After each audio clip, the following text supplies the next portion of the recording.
Izzar so na faruwa a kasi da mabuɗin zuciya, tilasirin ya yi sosuwa duk da ana da wadatuwa, shi so ba zai ɓoye ba.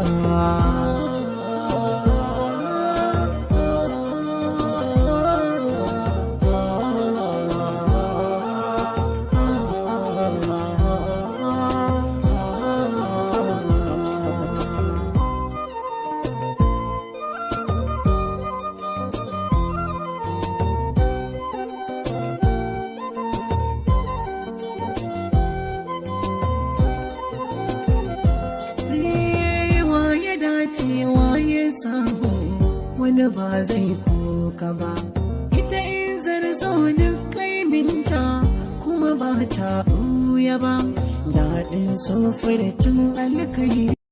Likey